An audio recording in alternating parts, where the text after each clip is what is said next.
Révélation sur l'enfer ensemble, en tant que groupe, 7 jeunes Colombiens ont été emmenés par Jésus-Christ pour visiter l'enfer. En raison de l'enregistrement duquel est tirée cette traduction, nous avons seulement pu traduire 6 témoignages. Premier témoignage Luc 16h19, il y avait un homme riche, qui était vêtu de pourpre et de fin lin, et qui chaque jour menait joyeuse et brillante vie. Un pauvre, nommé Lazare, était couché à sa porte, couvert d'ulcères, et désireux de se rassasier des miettes qui tombaient de la table du riche, et même les chiens venaient encore lécher ses ulcères. Le pauvre mourut et il fut porté par les anges dans le sein d'Abraham. Le riche mourut aussi et il fut enseveli. Dans le séjour des morts, il leva les yeux, et, tandis qu'il était en proie au tourment, il vit de loin Abraham, et Lazare dans son sein. Il s'écria, Père Abraham, aie pitié de moi, et envoie Lazare, pour qu'il trempe le bout de son doigt dans l'eau et qu'il me rafraîche la langue, car je souffre cruellement dans cette flamme. Abraham répondit, Mon enfant, souviens-toi que tu as reçu tes biens pendant ta vie, et que Lazare a eu les maux pendant la sienne, maintenant il est ici consolé et toi tu souffres. D'ailleurs, il y a entre nous et vous un grand abîme, afin que ceux qui voudraient passer d'ici vers vous, ou de là vers nous, ne puissent le faire. La Bible, la parole de Dieu, est très claire au sujet du ciel et de l'enfer. Dans le verset que nous venons de lire, le Seigneur nous parle de 2 endroits. Le ciel et l'enfer, la condamnation et le salut. Il n'y a aucun endroit intermédiaire. Le purgatoire n'existe pas. Les limbes, cet endroit où l'homme va après son départ sur la terre en attendant d'aller dans les cieux, n'existe pas non plus. La Bible est très claire à ce propos. 11 avril 1995, Dieu nous a donné une révélation qui va changer la trajectoire de nos vies. Nous venons à peine de commencer à connaître Dieu et sa parole. Nous sommes cet adolescent à qui Dieu a accordé le privilège et la grande responsabilité de partager ses révélations avec le monde. Tout a commencé aux alentours de 10 heures du matin. Nous étions en train de prier et de nous préparer pour aller à un pique-nique qui devait avoir lieu plus tard dans la journée. Soudainement, autour de 10 heures, une puissante lumière blanche s'est mise à briller à l'une des fenêtres. Lorsque la lumière est apparue, chacun de nous s'est mis à prier en langue et fut baptisé du Saint-Esprit. À ce moment, nous étions tous dans l'étonnement et fascinés par ce que nous voyions. Cette lumière glorieuse illuminait la pièce complètement. Cette lumière était beaucoup plus forte que la lumière du soleil. Au milieu de cette splendeur, nous pouvions voir une foule d'anges vêtus de blanc. Ces anges étaient d'une apparence superbe, si grands et si beaux à la fois. Au milieu de tous ces anges, nous avons vu quelque chose d'incroyable, le visage d'un homme. Cette image était celle d'un être spécial, un homme vêtu d'une longue robe sous un manteau très blanc. Ses cheveux étaient comme des fils d'or. Nous ne pouvions pas voir son visage car il brillait trop. Cependant, nous avons vu qu'il portait une ceinture dorée autour de sa poitrine. Il y était écrit, en lettres dorées, Roi des rois, Seigneur des seigneurs. Il portait des sandales d'or pur à ses pieds et sa beauté était sans égale. Lorsque nous avons vu la présence de cet homme, chacun de nous est tombé sur les genoux. Puis nous avons commencé à entendre sa voix. C'était si spécial et merveilleux, chaque mot transperçait notre cœur comme une épée à 2 tranchants, exactement comme c'est écrit dans la parole de Dieu, Hébreux 4h12. Il s'adressait à nous d'une manière simple mais très puissante. Nous l'avons clairement entendu nous dire, Mes petits enfants, ne soyez pas effrayés, je suis Jésus de Nazareth, et je vous ai visité pour vous montrer un mystère que vous pourrez raconter aux villes, aux nations, aux églises et à dans chaque endroit. Où je vous dirai d'aller, vous irez et où je vous dirai de ne pas aller, vous n'irez pas. La Sainte Bible, la parole de Dieu, dit dans Joël 2h28, Après cela, je répandrai mon esprit sur toute chair. Vos fils et vos filles prophétiseront, vos vieillards auront des songes, et vos jeunes gens des visions. Ce sont les temps que Dieu prépare pour tout le monde. Puis, quelque chose d'étrange est survenu. Une roche est apparue dans le milieu de la pièce et le Seigneur qui était avec nous a fait asseoir sur la roche. La roche était à environ 20 cm, 8 pouces du sol et un énorme trou est apparu au milieu du plancher. C'était une cave énorme, noire et terrifiante. Puis bientôt, nous sommes tombés de la roche et sommes descendus à travers cette cave dans le plancher. Tout était très noir et nous étions conduits au centre de la terre. Pendant que nous nous trouvions dans cette lugubre noirceur, nous étions effrayés. Nous étions si effrayés que nous avons dit au Seigneur, Seigneur, nous ne voulons pas aller à cet endroit. Ne nous amène pas là, Seigneur. Sors-nous d'ici, Seigneur. Avec un très beau sourire et une voix remplie de compassion, le Seigneur nous a répondu, cette expérience est nécessaire. Vous pourrez voir et en parler aux autres. Nous étions dans un tunnel qui avait la forme d'une corne. Puis nous avons commencé à voir des ombres, des démons et des figures qui déambulaient d'une place à l'autre. Nous continuions toujours à descendre plus profondément. En seulement quelques secondes, nous avons ressenti un grand vide et une grande peur. Nous sommes finalement arrivés près de quelques cavernes et près d'horribles portes. Ça ressemblait à un labyrinthe. Nous ne voulions pas aller à l'intérieur. Nous percevions aussi une odeur horrible et une chaleur étouffante. Une fois entrés là, nous avons vu des choses terribles, des images effrayantes. La totalité de l'endroit était engloutie sous les flammes et le corps de millions de 3 personnes se trouvait au milieu d'elles. Ils souffraient une grande tourmente. Cette vision était si horrifiante. Nous ne voulions pas voir ce qui nous était montré. L'endroit était divisé en différentes sections de châtiment et de souffrance. L'une des premières sections que le Seigneur nous a permis de voir était la vallée des chaudrons, c'est le nom que nous lui avons donné. Il y avait des millions de chaudrons incrustés au sol, chacun était bouillant de lave. Il y avait, dans chaque chaudron, l'âme d'une personne venue en enfer après sa mort. À l'instant où ces âmes ont vu le Seigneur, elles se sont mises à crier et à hurler, Seigneur, aie pitié de nous. Seigneur, donne-moi une chance de sortir de cet endroit. Seigneur, sors-moi d'ici et je vais dire au monde que cette place existe réellement. Mais le Seigneur ne les regardait pas. Ils étaient des millions d'hommes, de femmes et de jeunes gens dans cet endroit. Nous avons également vu des homosexuels et des ivrognes souffrir dans la tourmente.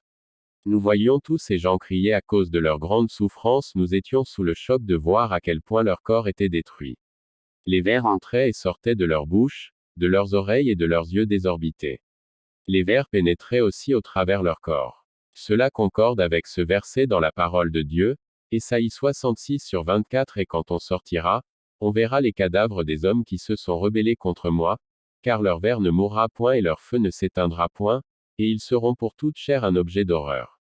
Aussi, dans Marc 9h44, où leur ver ne meurt point, et où le feu ne s'éteint point. Nous étions tout simplement horrifiés de regarder ce que nous avions devant les yeux. Il y avait des flammes de 3 à 5 mètres, 9 à 12 pieds de haut.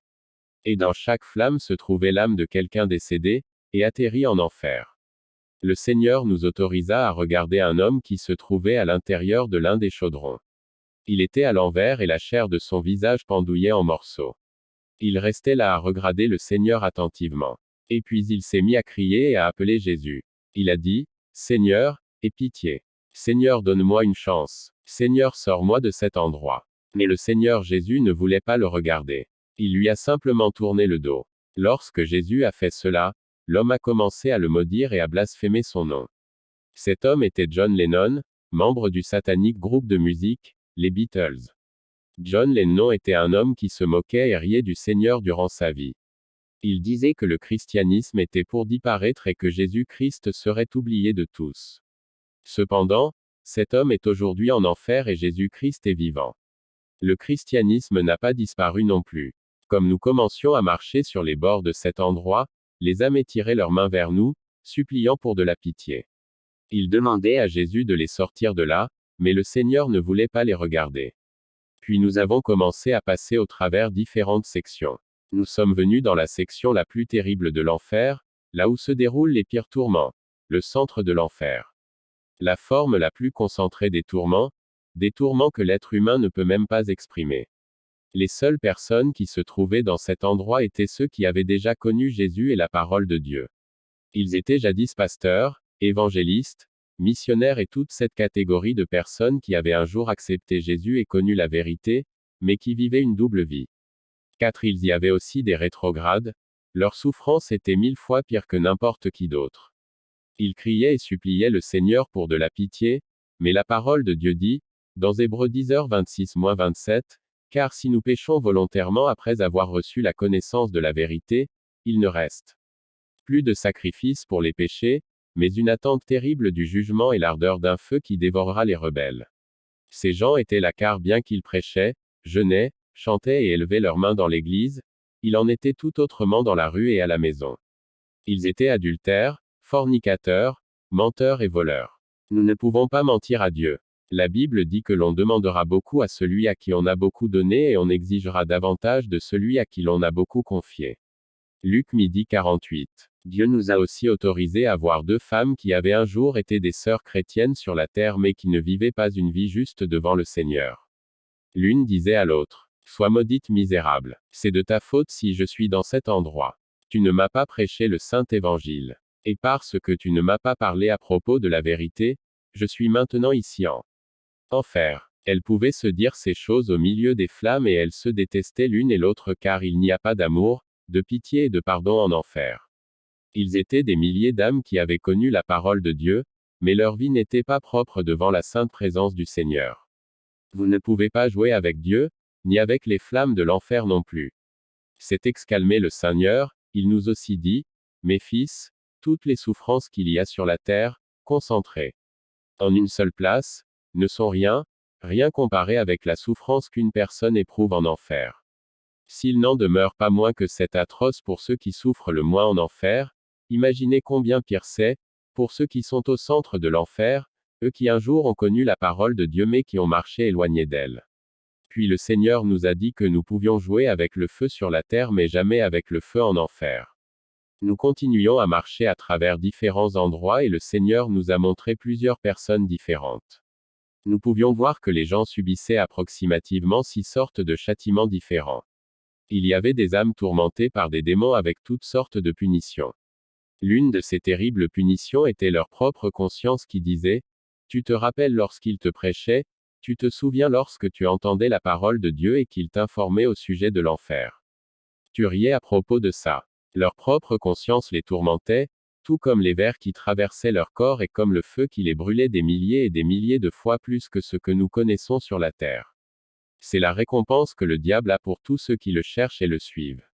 La parole de Dieu dit dans Apocalypse 21/8, « Mais pour les lâches, les incrédules, les abominables, les meurtriers, les impudiques, les enchanteurs, les idolâtres et tous les menteurs, leur part sera dans les temps ardents de feu et de soufre, ce qui est la seconde mort. » Ensuite le Seigneur nous a montré un homme qui avait tué 6 personnes.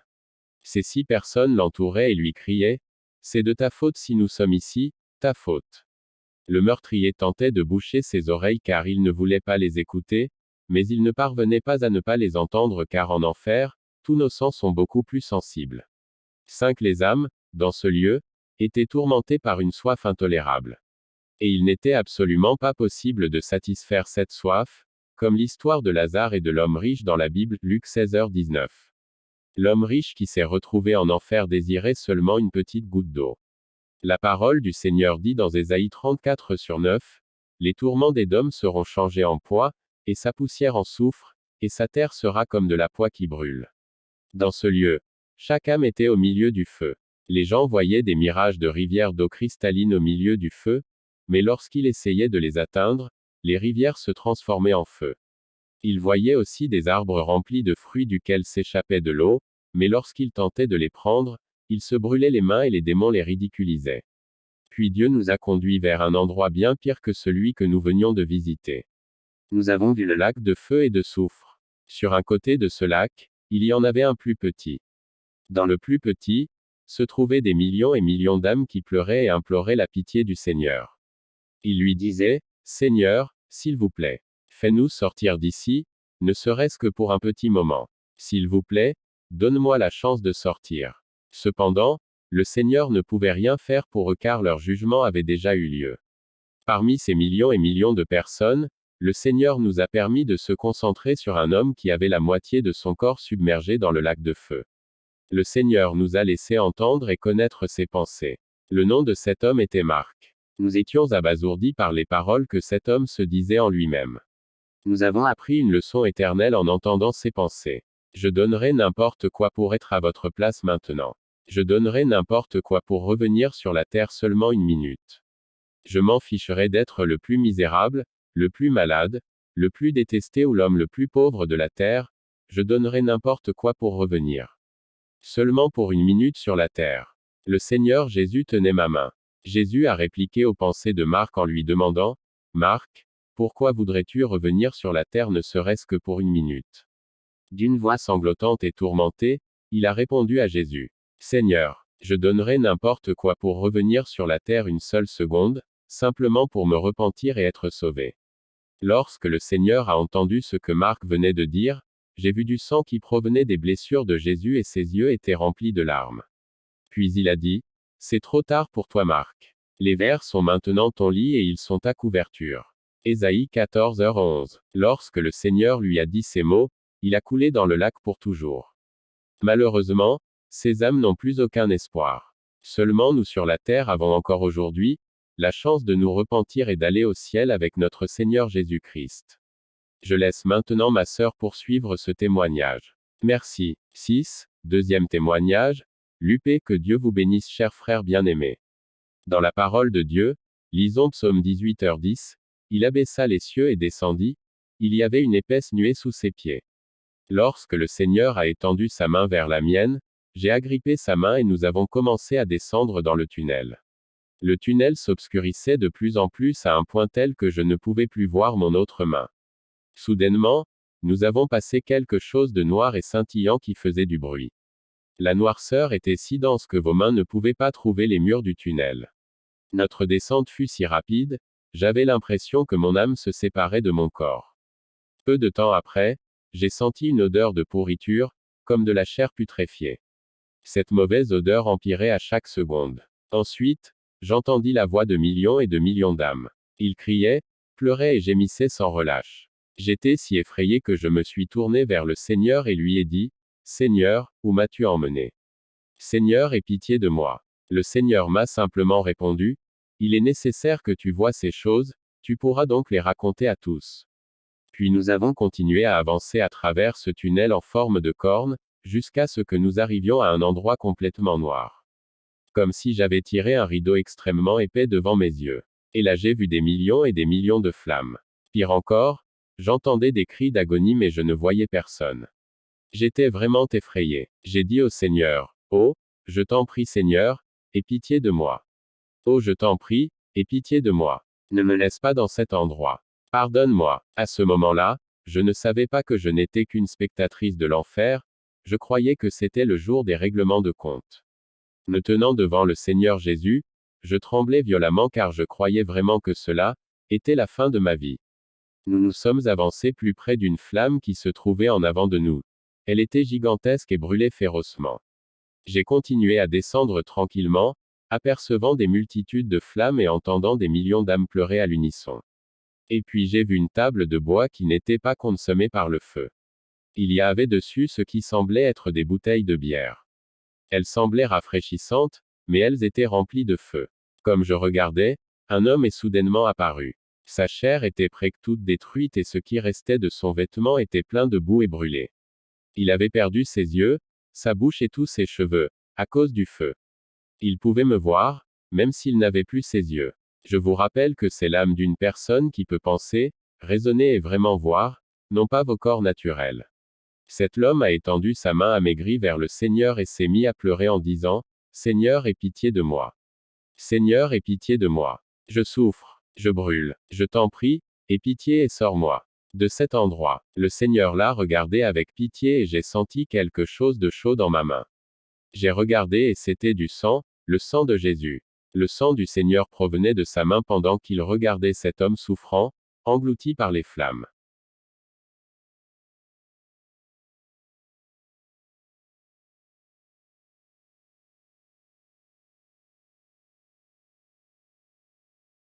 Puis l'homme a tourné son regard en direction de la table et marché jusqu'aux bouteilles.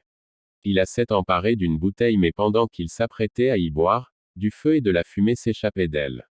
Il a reculé sa tête et s'est mis à hurler comme je n'avais jamais entendu auparavant. Il criait avec une telle douleur et une telle souffrance, puis il s'est mis à boire ce qu'il y avait dans la bouteille. Mais la bouteille était remplie d'acide et sa gorge fut complètement détruite par cet acide. Vous pouviez voir l'acide passer à travers son estomac et le ravager. Le chiffre 666 était gravé sur le front de cet homme. Il y avait une sorte de plaque de métal sur sa poitrine qui demeurait intacte malgré les vers ou la chaleur du feu. Il y avait certaines lettres écrites sur la plaque, mais nous ne comprenions pas leur signification. Le Seigneur, dans sa grande miséricorde, nous en a donné l'interprétation.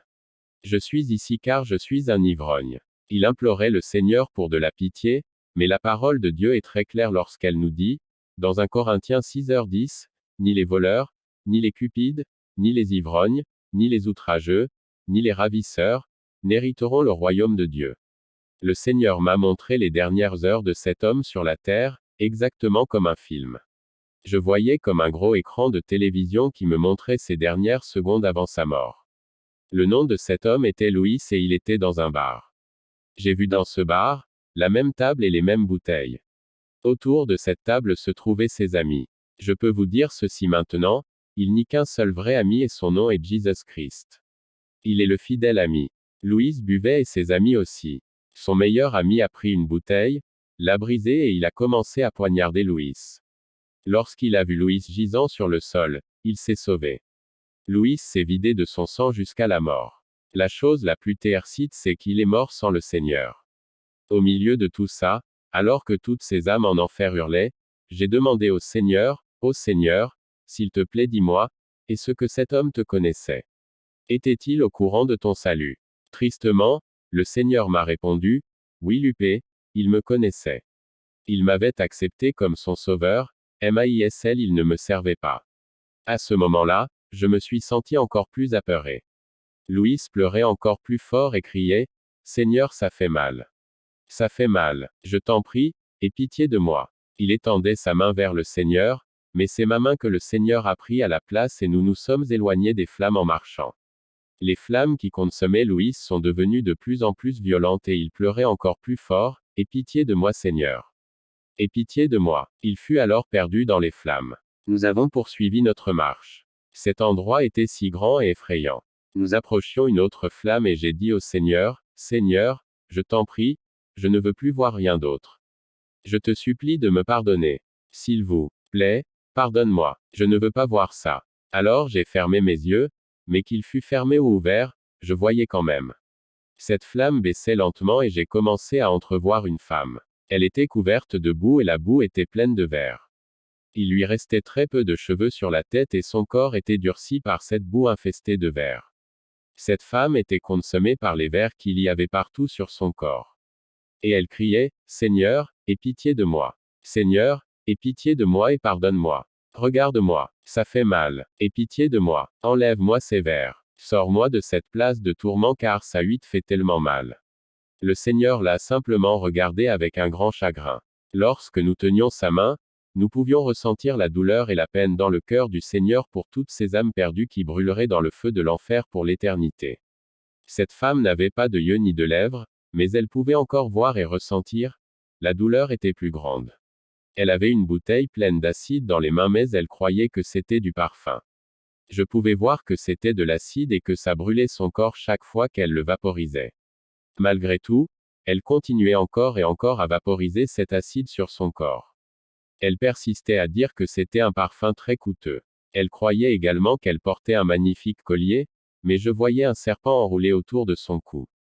Elle croyait qu'elle portait des bracelets de grande valeur, mais je voyais qu'en réalité, c'était des vers de 30 cm, un pied de long qui creusaient voracement dans ses os. Elle disait que ses bijoux étaient tout ce qu'elle avait, mais moi je voyais des scorpions et des vers partout sur son corps. Elle portait elle aussi une plaque métallique que tout le monde porte en enfer. Il était écrit, je suis ici pour vol. Cette femme n'avait aucun remords pour ses péchés. Le Seigneur lui a demandé, Magdalena, pourquoi es-tu ici? Elle a répondu, moi, ça ne me dérangeait pas de voler les autres. La seule chose qui était importante pour moi était mes bijoux et me procurer des parfums coûteux. Ça m'était égal qui je volais, en autant que j'avais fière allure. Je tenais la main du Seigneur pendant que je voyais les vers creuser au travers son corps tout entier.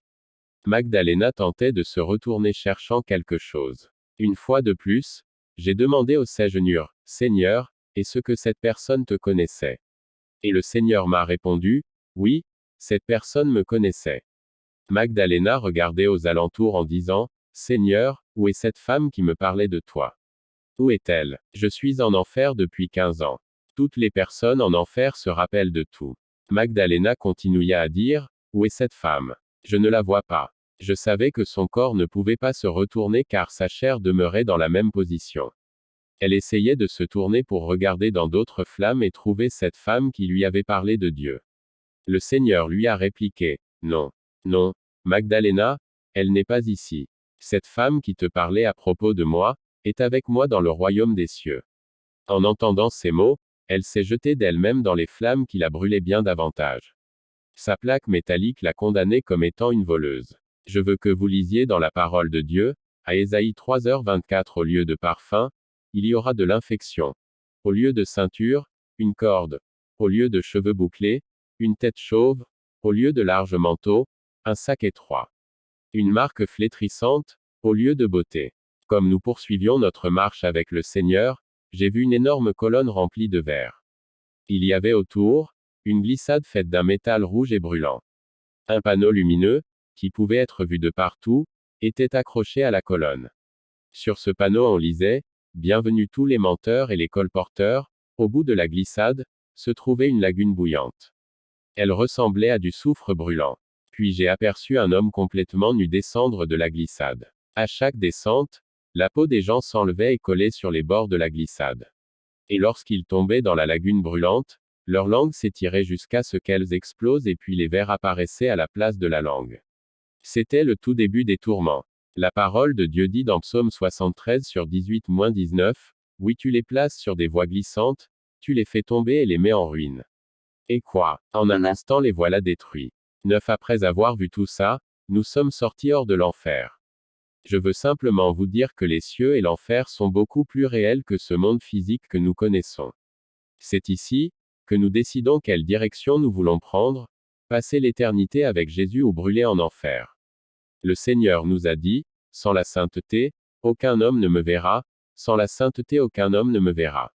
Hébreux 12:14, c'est pourquoi je veux vous dire la même chose aujourd'hui, sans la sainteté vous ne pouvez pas voir le Seigneur.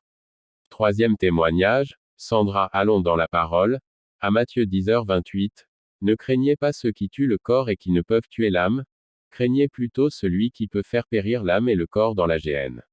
Dès qu'une âme arrive en enfer, la personne acquiert un corps de la mort. Le Seigneur Jésus a pris ma main et nous sommes descendus à travers un tunnel obscur et très profond qui nous a conduits au centre de la terre. Nous sommes arrivés à un endroit où il y avait plusieurs portes. L'une d'elles s'est ouverte et nous y sommes entrés avec le Seigneur. Je ne voulais pas m'éloigner de la main du Seigneur car je savais que si je le faisais, je resterais en enfer pour toujours. Une fois passé cette porte, j'ai vu un mur énorme. Il y avait des milliers de gens pendus par des crochets avec les mains enchaînées et liées au mur. Nous pouvions aussi voir plusieurs milliers de personnes, debout, au milieu des flammes. Nous nous sommes approchés devant l'une de ces flammes. Elle commençait à s'abaisser tranquillement. J'ai alors pu voir une personne dans cette flamme et lorsqu'elle parlait, je pouvais dire que c'était un homme. L'homme portait un affreux vêtement de prêtre, déchiré en lambeaux. Les vers se promenaient à l'intérieur et à l'extérieur du corps de cet homme. Il avait l'air calciné et brûlé par le feu. Ses yeux étaient sortis de leur orbite et sa peau fondait et tombait sur le sol. Mais après que la peau soit toute tombée, elle repoussait et tout le processus recommençait. Lorsque l'homme vit Jésus, il dit, Seigneur, aie pitié de moi, aie pitié de moi. Je t'en prie, laisse-moi sortir d'ici juste un instant. Juste une minute. Il y avait une plaque métallique sur sa poitrine et sur laquelle il était écrit. Je suis ici pour vol. Lorsque Jésus s'est approché, il demanda à l'homme, Quel est ton nom? L'homme lui répondit, Andrew, mon nom est Andrew Seigneur. Le Seigneur lui a ensuite demandé, Depuis combien de temps es-tu ici? Andrew lui répondit, Je suis ici depuis un très long moment. L'homme a commencé à lui raconter son histoire. Il disait qu'il avait la responsabilité de collecter la dîme et d'organiser la distribution monétaire pour les pauvres de son église catholique. Cependant, il volait l'argent à la place. Avec des yeux remplis de compassion, le Seigneur lui a demandé, Andrew, as-tu déjà entendu l'Évangile? Andrew lui répliqua, Oui Seigneur, il y eut une femme chrétienne qui était venue à notre église un jour et qui a prêché l'Évangile, mais je ne voulais pas l'accepter. Je ne voulais pas le croire, mais là, je le crois. Maintenant, je le crois que c'est vrai. Je t'en prie Seigneur, sors-moi d'ici, ne serait-ce que pour un moment, dis comme il parlait, les vers rampaient au travers de ses yeux, agaçant ses oreilles et retournaient à l'intérieur par sa bouche.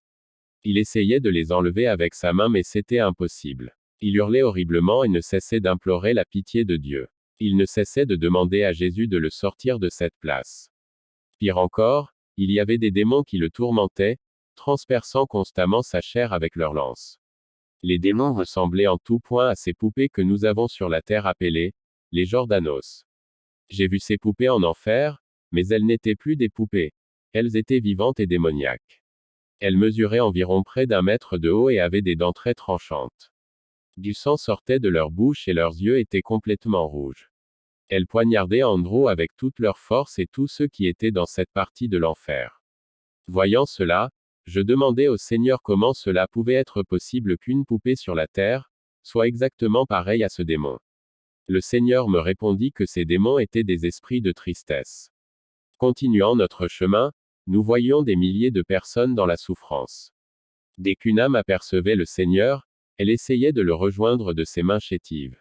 Je remarquai une femme qui commença à crier lorsqu'elle vit le Seigneur. Elle hurlait, « Seigneur, s'il te plaît, aie pitié de moi. Sors-moi de ce lieu. » Elle souffrait énormément et étendait sa main vers le Seigneur. Elle ne cessait de l'implorer de la sortir de là une seule petite seconde. Elle était complètement nue et couverte de boue. Ses cheveux étaient sales et les vers rampaient de haut en bas sur son corps. Elle essayait de les enlever, mais chaque fois qu'elle réussissait à en éloigner quelques-uns, ils se multipliaient encore plus nombreux. Les vers mesuraient environ 15 à 20 cm de long. La parole de Dieu dit dans Marc 9h44, « Dans le feu qui ne s'éteint point, où leur ver ne meurt point et où le feu ne s'éteint point. » C'était terrible de voir cette femme et d'entendre ses cris pendant que les vers mangeaient sa chair avec voracité. Il y avait une plaque métallique sur sa poitrine qui ne pouvait pas être détruite par les flammes. On y lisait, « Je suis ici pour fornication. » Dans la même veine que son péché, cette femme était forcée de forniquer en enfer avec un gros serpent dégoûtant. Le serpent avait d'énormes épines tout autour de son corps. Des épines de 15 à 20 cm de long. Le serpent la pénétrait dans ses parties intimes et remontait jusqu'à sa gorge. Lorsque le serpent la pénétrait, elle se mettait à hurler. Elle implorait le Seigneur de la sortir de ce lieu encore plus intensément, « Seigneur, je suis ici pour fornication, je suis ici depuis 7 ans, depuis que je suis morte du sida. J'avais 6 amants et je suis ici pour fornication. » En enfer, elle devait répéter son péché encore et encore. Elle n'avait aucun repos, jour et nuit, souffrant de la même façon tout le temps. Elle tentait d'étirer sa main vers le Seigneur mais le Seigneur lui a simplement dit, « Blanca, c'est trop tard pour toi. Les vers seront ton lit et les vers te couvriront. » Ésaïe 14h11. Lorsque le Seigneur prononça ces paroles, une couverture de feu la recouverte et je ne pouvais plus la voir. Nous continuions à marcher et je voyais des milliers et des milliers de gens. Il y avait de jeunes gens, des adultes et des personnes plus âgées qui souffraient dans la tourmente. Nous sommes arrivés dans un lieu qui ressemblait à une énorme piscine de feu remplie de milliers d'hommes et de 11 femmes. Tous avaient une plaque métallique sur la poitrine. Il y était écrit, « Je suis ici pour ne pas avoir donné les dîmes et les offrandes. » Lorsque j'ai lu cela, j'ai demandé au Seigneur, « Seigneur, comment peut-il être possible que ces personnes soient ici pour cette raison ?» Le Seigneur me répondit, « Oui, car ces gens pensaient que la dîme et les offrandes n'étaient pas importantes bien que ma parole dise que c'est un commandement. » Dans Malachie 3/8-9 il est écrit, « Un homme trompe-t-il Dieu? Car vous me trompez, et vous dites, en quoi t'avons-nous trompé? Dans les dîmes et les offrandes. Vous êtes frappés par la malédiction et vous me trompez, la nation tout entière. » Le Seigneur m'expliqua que lorsque son peuple retient les dîmes, cela entrave le travail du Seigneur et ainsi l'évangile ne peut être prêché. Les personnes, dans ce lieu, souffrent 1000 fois plus que les autres car elles connaissaient la parole de Dieu et lui ont désobéi. Poursuivant notre chemin, le Seigneur me montra un homme. Je pouvais le voir à partir de sa taille jusqu'à sa tête. J'eus alors une vision qui me montra comment il était mort. Il s'appelait Rogelio. Il se trouvait dans sa voiture lorsqu'une personne s'est approchée près de lui pour lui prêcher l'évangile et lui donner une Bible. Mais Rogelio a ignoré l'avertissement de cette personne et a poursuivi son chemin sans savoir que sa voiture serait percutée quelques minutes plus tard. Sa voiture tomba dans un précipice et Rogelio mourut peu après. Lors de l'accident, la Bible s'ouvrit à Apocalypse 21/8, mais pour les lâches, les incrédules, les abominables, les meurtriers, les impudiques, les enchanteurs, les idolâtres, et tous les menteurs, Leur part sera dans les temps ardents de feu et de soufre, ce qui est la seconde mort. Lorsque Rogelio lut ce verset, il mourut et arriva en enfer. Il était là depuis seulement un mois et avait encore de la chair sur son visage. Cependant, il souffrait comme tous les autres. Au début, il ne savait pas pourquoi il était en enfer. Je crois que lorsque ce chrétien s'est approché tout près de sa voiture, c'était la dernière chance pour Rogelio d'accepter le Seigneur Jésus. De la même manière que plusieurs ont déjà eu l'opportunité de l'accepter. Aujourd'hui, je vous invite à ouvrir vos cœurs à Jésus. Il est le seul chemin, la vérité et la vie, Jean 4/6. C'est seulement à travers lui que nous pouvons être sauvés dans le royaume des cieux, Actes 4h12. Le Seigneur nous demande aussi de suivre ses voies dans la sainteté et l'honneur. Que Dieu vous bénisse. Quatrième témoignage. Dieu vous bénisse, frère. Lorsque le Seigneur a pris ma main, je pouvais voir que je me tenais sur une roche et derrière nous, j'ai vu un ange. Nous avons commencé à descendre à travers un tunnel à une vitesse incroyable. Rapidement, je me suis tourné et j'ai vu que l'ange était parti. Je me suis senti très effrayé. J'ai demandé au Seigneur, Seigneur, où est l'ange? Pourquoi n'est-il plus ici? Le Seigneur a dit, il ne peut pas venir où nous allons. Nous continuions à descendre et soudainement, tout s'est arrêté abruptement, comme un ascenseur. Je voyais plusieurs tunnels. Nous sommes venus dans celui dont ma sœur Sandra vous a parlé. Ce tunnel où les gens étaient suspendus de la tête par des crochets et enchaînés à la taille. Le mur où se trouvaient les gens, semblait infiniment long. Des millions de personnes étaient accrochées à ce mur. Ces gens avaient des vers sur tout leur corps. J'ai regardé au devant et j'ai vu qu'il y avait un autre 12 murs, exactement pareil comme l'autre. J'ai alors dit au Seigneur, Seigneur, il y a tellement de gens dans ce lieu. Instantanément, un verset est apparu dans mon intelligence, un verset que je n'arrivais pas à reconnaître. Le Seigneur m'a dit, le séjour des morts et l'abîme sont insatiables. Proverbe 27/20, nous avons quitté ce lieu et sommes arrivés à un endroit que nous appelions, la vallée des chaudrons. Ces chaudrons étaient remplis d'une boue bouillante. Nous nous sommes approchés de l'un d'eux. La première personne que j'y ai vue était une femme, son corps flottait et s'enfonçait avec la boue, mais lorsque le Seigneur l'a regardée, elle arrêta de bouger et demeurait en suspension dans la boue au niveau de la taille. Le Seigneur lui a demandé, Femme, quel est ton nom? Elle répondit, Mon nom est Rubiela. Ses cheveux étaient pleins de boue bouillante et la chair pendait de ses os noircis par le feu. Les vers pénétraient par les trous de ses yeux et ressortaient par sa bouche puis entraient à nouveau par son nez et agaçaient ses oreilles. Lorsque les vers ne pouvaient entrer, il creusait simplement un trou pour pénétrer dans une autre partie du corps, ce qui occasionnait une douleur indescriptible. Elle criait, Seigneur, s'il te plaît, sors-moi de ce lieu. Aie pitié de moi. Je ne peux plus continuer comme ça encore longtemps. Arrête tout ça, Seigneur. S'il te plaît, aie pitié de moi. Le Seigneur lui a demandé pourquoi elle était là. Elle était là à cause de la vanité. Ce même mot était écrit sur la plaque de métallique qu'elle avait sur la poitrine. Dans sa main se trouvait une bouteille tout à fait normale, mais à ses yeux, la bouteille ressemblait à un parfum très coûteux. Rubiela devait prendre la bouteille qui était remplie d'acide, et en asperger tout son corps. Cela faisait fondre sa chair, lui causant une grande douleur. Elle criait au Seigneur, Seigneur, s'il te plaît, aie pitié de moi. Je ne peux plus rester ici. Juste une seule seconde, Seigneur. Je ne suis pas en train de vous dire que c'est un péché d'utiliser du parfum, mais le Seigneur nous a expliqué que cette femme était là à cause de son parfum, comme la parole de Dieu nous dit dans Deutéronome 5/7, tu n'auras point d'autre Dieu devant ma face. Elle était là car sa beauté, ses parfums et sa vanité avaient la première place dans sa vie. Toutefois, le Seigneur Jésus est le roi des rois et le Seigneur des seigneurs. Il doit être le premier dans votre vie. C'est pourquoi cette femme était là. Tristement, le Seigneur la regarda et dit, Rubiela, c'est trop tard pour toi, les vers seront ton lit et les vers te couvriront. Lorsque le Seigneur a dit cela, une couverture de feu l'a recouverte complètement. Pendant que son corps se consumait à l'intérieur du chaudron, elle souffrait horriblement.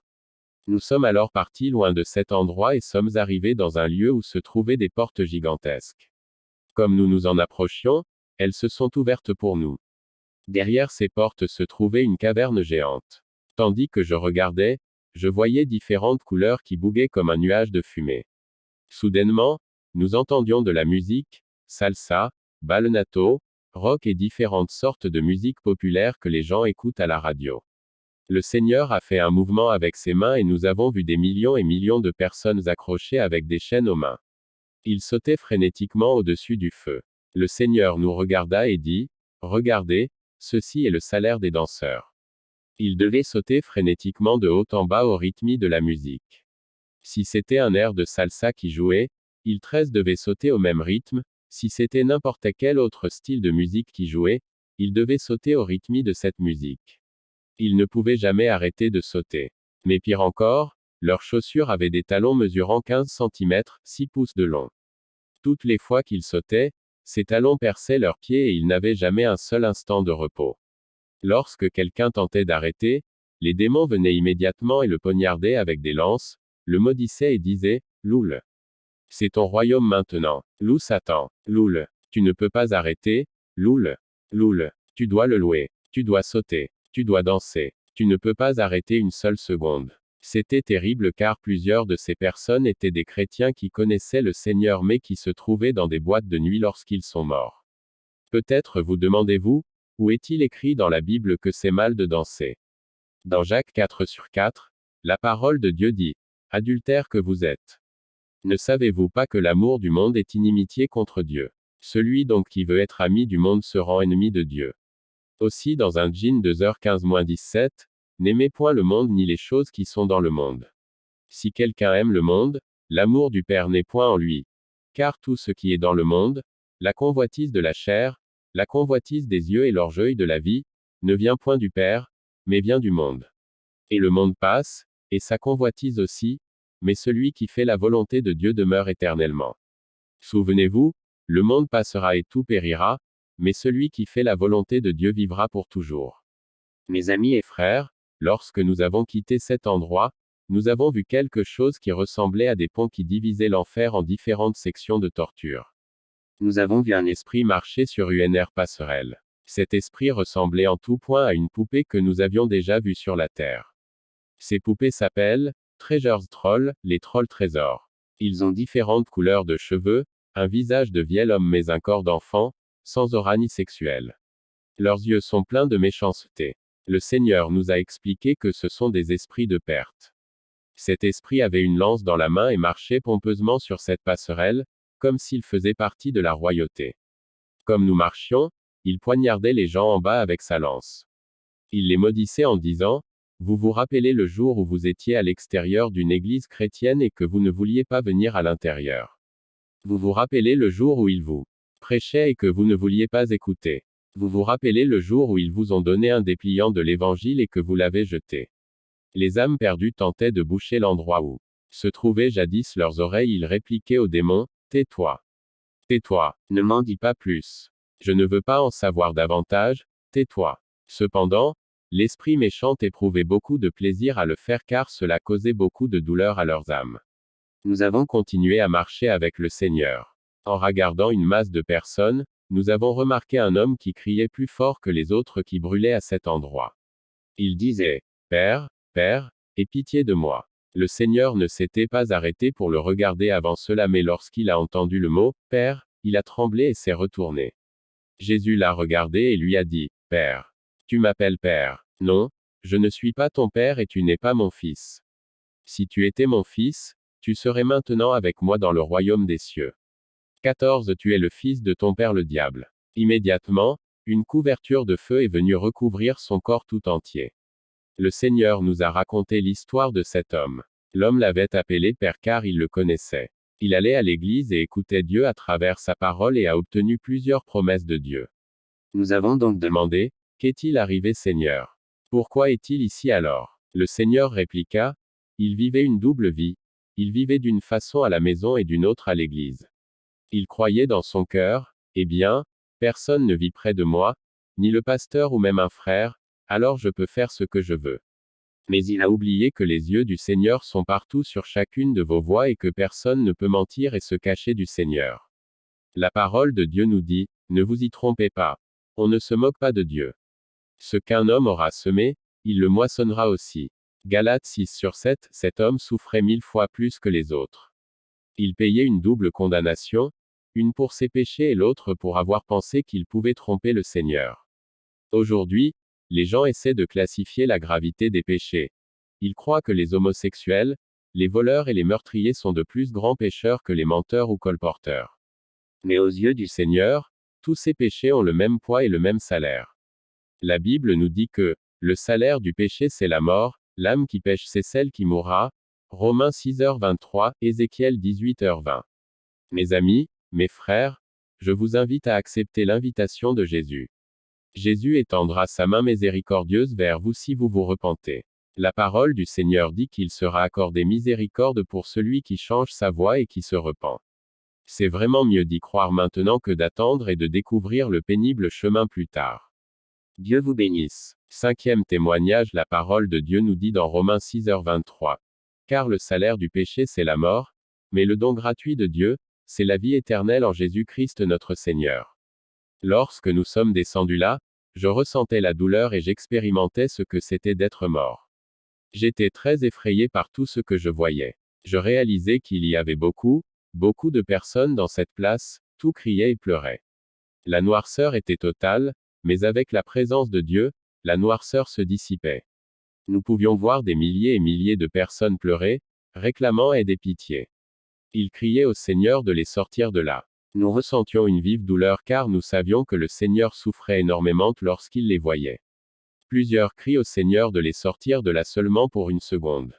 Le Seigneur leur demanda, « Pourquoi veux-tu sortir ?» Et ils répondaient, « Car je veux être sauvé.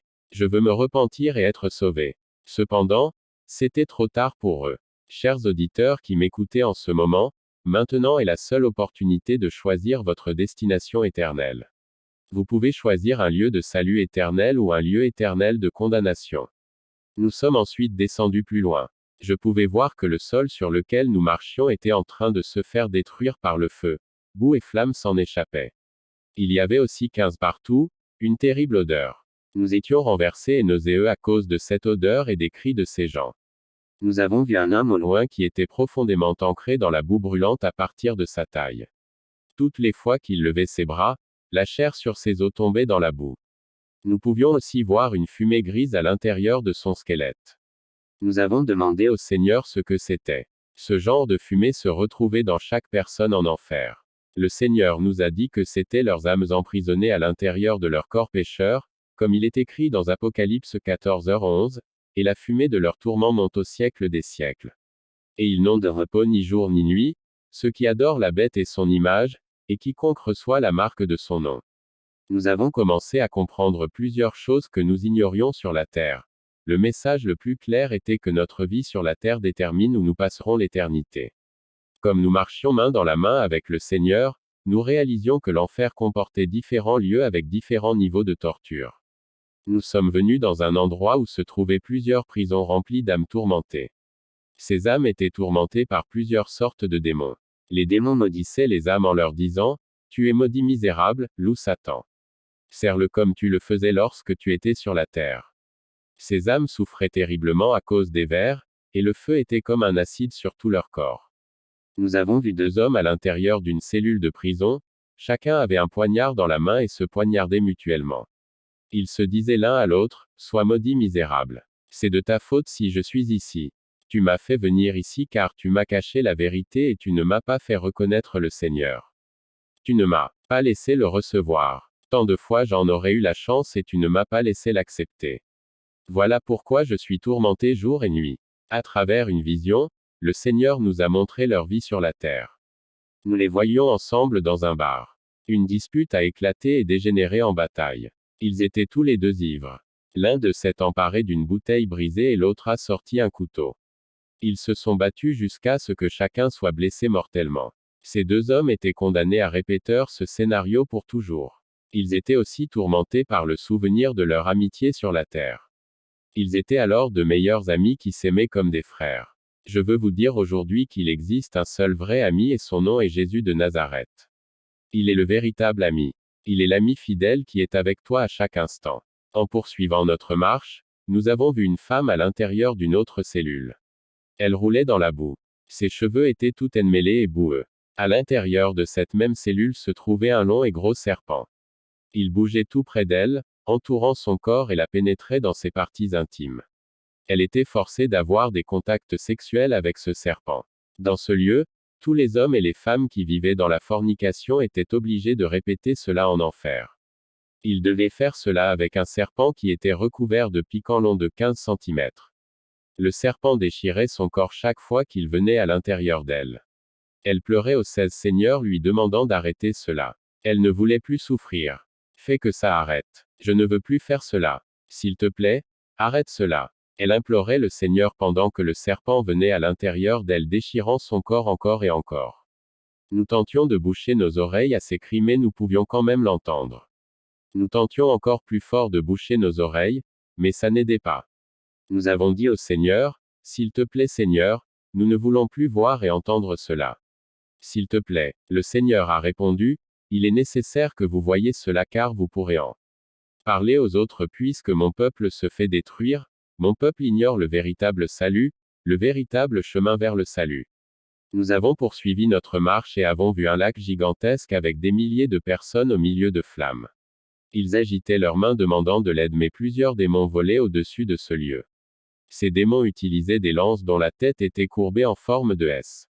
Ils s'en servaient pour blesser les personnes qui brûlaient dans le lac.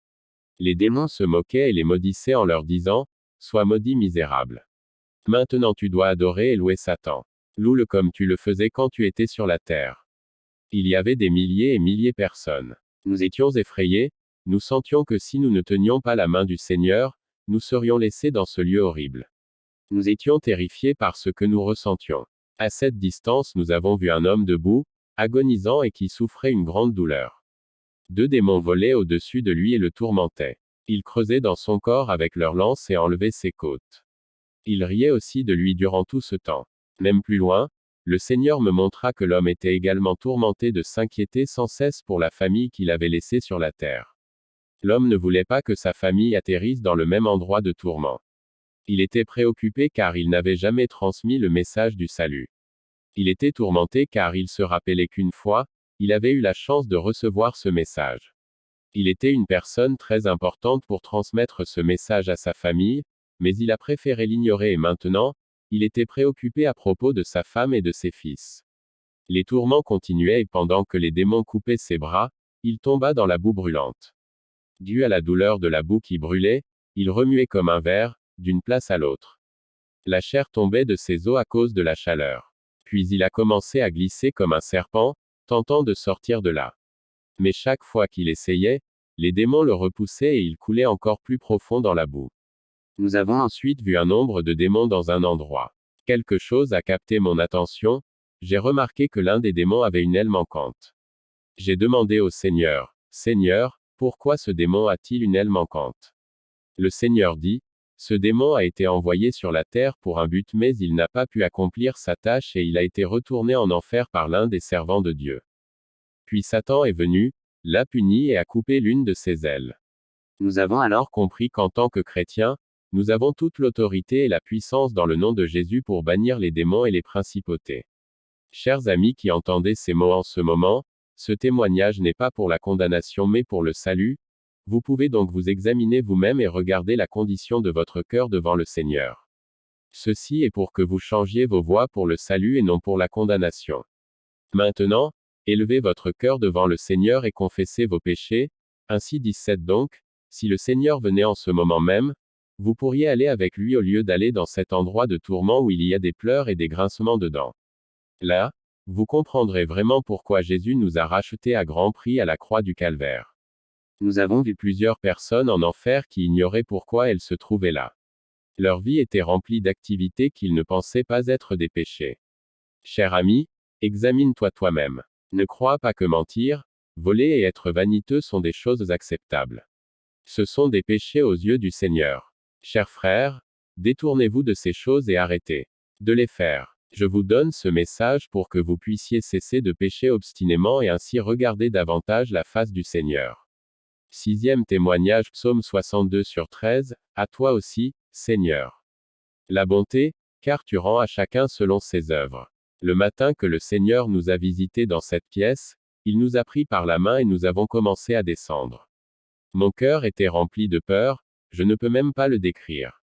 Je savais seulement que je ne devais pas quitter la main de mon Sauveur. Je sentais que Jésus était ma vie, ma lumière et tout mon espoir était en lui. Sans lui, j'aurais été laissé dans ce lieu. Je n'avais jamais pensé que j'irais dans cet endroit. Je ne croyais tout simplement pas qu'un tel endroit puisse exister. Même en tant que chrétien, j'avais toujours cru que le purgatoire était l'enfer, mais Dieu m'a démontré la réalité de l'enfer. Arrivé en enfer, j'ai senti ce lieu trembler. Et tous les démons qu'il y avait là couraient se cacher car aucun d'eux ne pouvait supporter la présence du Seigneur. Nous entendions les âmes captives crier encore plus fort car elles savaient que Jésus de Nazareth était là. Elles savaient qu'il y avait une seule personne qui pourrait possiblement les sortir de là.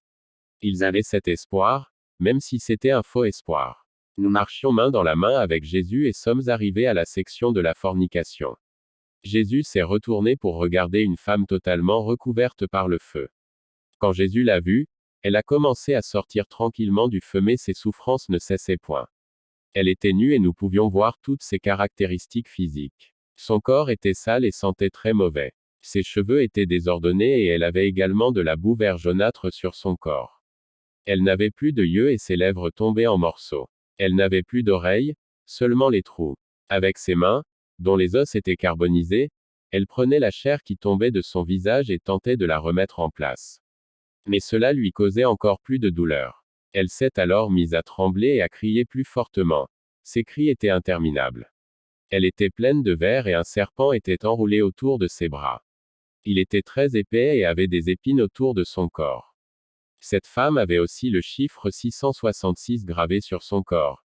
Le chiffre de la bête, mentionné dans le livre de l'Apocalypse. Apocalypse 4/9-11. Elle portait également une plaque sur sa poitrine, faite d'un métal inconnu que le feu ne pouvait consommer. Sur cette plaque était écrit quelque chose dans une langue étrange, mais nous comprenions ce qui était écrit. Nous lisions, Jésus dit ici pour fornication. 18 Quand Jésus l'a aperçue, il lui a demandé, Héléna, pourquoi es-tu ici? Tout en répondant à Jésus, son corps se tordait par la douleur de ses tourments. Elle lui dit qu'elle était ici à cause de la fornication. Elle ne cessait de demander pardon au Seigneur. Puis nous avons commencé à voir l'événement de sa mort. Lorsqu'elle est morte, elle avait eu une relation sexuelle avec l'un de ses amants. Elle croyait que l'homme avec qui elle vivait était parti en voyage. Toutefois, il revint de son travail et la trouva au lit avec quelqu'un d'autre. Il s'est alors dirigé vers la cuisine, s'est emparé d'un gros couteau et l'a enfoncé dans le dos d'Héléna. Elle est décédée et fut amenée en enfer de la même manière qu'elle est morte, flambant nue. En enfer, tout est matérialisé. Il y avait donc encore ce gros couteau dans son dos, lui causant une douleur atroce. Elle était en enfer depuis 7 ans et pouvait se rappeler chaque instant de sa vie et de sa mort. Elle se souvenait aussi de cette fois où quelqu'un avait tenté de lui prêcher au sujet de Jésus lui affirmant qu'il était le seul qui pouvait la sauver. Mais maintenant, c'était trop tard pour elle et pour tous ceux en enfer. La parole de Dieu parle beaucoup de la fornication, elle est très claire à ce sujet. Forniquer, c'est avoir des relations sexuelles en dehors du mariage. 1 Corinthiens 6h13, les aliments sont pour le ventre, et le ventre pour les aliments. Et Dieu détruira l'un comme l'autre. Mais le corps n'est pas pour l'impudicité. Il est pour le Seigneur, et le Seigneur pour le corps. Aussi dans 1 Corinthiens 6h18, fuyez l'impudicité. Quelque autre péché qu'un homme commette, ce péché est hors du corps. Mais celui qui se livre à l'impudicité pêche contre son propre corps. Quand Jésus eut fini de parler avec elle, elle fut recouverte d'une grosse couverture de feu et nous ne pouvions plus la voir. Toutefois nous entendions le bruit de sa chair qui brûlait et d'horribles cris. Je ne peux même pas les décrire avec des mots. Poursuivant notre marche avec le Seigneur, il nous montra tous les gens qu'il y avait là, les idolâtres, ceux qui utilisaient et pratiquaient la magie, les immoraux, les adultères et les homosexuels. Nous étions si effrayés. Nous voulions tant quitter cet endroit. Mais Jésus continuait à dire qu'il était nécessaire que l'on voie tout cela car nous pourrions en parler aux gens pour qu'ils puissent croire. Nous marchions donc avec Jésus, tenant sa main encore plus fortement. Nous sommes arrivés dans une section qui m'a fait une très grande impression. Nous avons vu un jeune homme de 23 ans, suspendu à la taille au milieu du feu. Nous ne pouvions pas voir précisément quel châtiment il souffrait mais nous voyions le chiffre 666 gravé sur lui. Il portait également une plaque métallique sur sa poitrine qui disait « Je suis ici pour être normal ». Lorsqu'il a vu Jésus, il a étendu ses mains vers lui, implorant sa miséricorde. La parole de Dieu dit dans Proverbe 14h12, telle voie paraît droite à un homme, mais son issue c'est la voie de la mort. Lorsque nous avons lu la plaque qui disait, je suis ici pour être normal, nous avons demandé au Seigneur, Seigneur, comment ça? Est-ce possible que quelqu'un vienne dans ce lieu pour cette raison? Point d'interrogation. Puis Jésus lui a demandé, Andrew, pourquoi es-tu ici? Il a répondu, Jésus, lorsque j'étais sur la terre, je croyais que c'était seulement le vol et le meurtre qui étaient des péchés et c'est pour cela que je n'ai jamais tenté d'être près de toi. Dans Psaume 9h18 il est écrit, les méchants se tournent vers le séjour des morts, toutes les nations qui oublient Dieu. 19 Andrew a fait une grave erreur en classifiant les péchés, comme plusieurs personnes de nos jours. La Bible est très claire lorsqu'elle affirme que le salaire du péché c'est la mort, mais que le don gratuit de Dieu c'est la vie éternelle. Romains 6h23 de plus, lorsque la Bible parle à propos des péchés, ils ne sont jamais classifiés par ordre de gravité car chacun d'eux sont tout simplement des péchés. Andrew avait eu la chance de connaître et d'accepter Jésus mais il n'a pas pris l'opportunité que Dieu lui a donnée. Peut-être a-t-il eu un millier d'occasions de connaître le Seigneur, mais il n'a jamais voulu le connaître et c'est la raison pour laquelle il était là. Alors une grosse couverture de feu a recouvert son corps et nous ne l'avons plus vu. Nous continuions à avancer avec Jésus. Au loin, nous apercevions quelque chose tomber, comme des morceaux de matériel. En nous approchant, nous avons finalement vu que c'était des gens qui tombaient en enfer et ce, à tout moment. Des gens qui venaient tout juste de mourir sur la terre sans avoir accepté Jésus-Christ dans leur cœur. Nous avons vu plusieurs démons courir vers un jeune homme et commencer à détruire son corps. Immédiatement, son corps a commencé à être rempli de verre. Il criait, non, qu'est-ce que c'est que ça? Arrêtez, je ne veux pas être dans cet endroit. Arrêtez ça, ça ne peut qu'être un rêve. Sortez-moi de cette place. Il ne savait même pas qu'il était mort et qu'il était mort sans Jésus dans son cœur. Les démons se moquaient de lui et ne cessaient de tourmenter son corps. Puis le chiffre 666 est apparu sur son front et une plaque métallique sur sa poitrine. Même si nous ne pouvions voir pour quelle raison il était venu en enfer, nous savions assurément qu'il n'en sortirait jamais. Le Seigneur nous a expliqué que les tourments de tous ces gens en enfer seraient encore plus grands le jour du jugement. S'ils souffraient d'une manière horrible maintenant, je ne peux imaginer combien plus encore ils souffriront après le jour du jugement. Nous n'avons pas vu un seul enfant là. Nous avons seulement vu des milliers et des milliers de jeunes gens, hommes et femmes de différentes nationalités. Néanmoins, en enfer, il n'y a plus aucune nationalité au niveau social. Tous y viennent pour être tourmentés et punis. Il n'y avait qu'une seule chose désirée par chacun d'eux et c'était la chance de sortir ne serait-ce que pour une seconde. Ils désiraient aussi recevoir une seule goutte d'eau pour rafraîchir leur langue, comme l'histoire de l'homme riche dans la Bible, Luc 16h19. Mais ce n'était plus du tout possible, ils ont choisi où ils voulaient passer leur éternité. Ils ont décidé de le passer sans Dieu. Dieu n'envoie jamais personne en enfer, tous y viennent par leurs propres actions. Dans Galates 6/7, ne vous y trompez pas. On ne se moque pas de Dieu. Ce qu'un homme aura semé, il le moissonnera aussi. Aujourd'hui même, vous avez cette grande opportunité de changer votre destinée éternelle.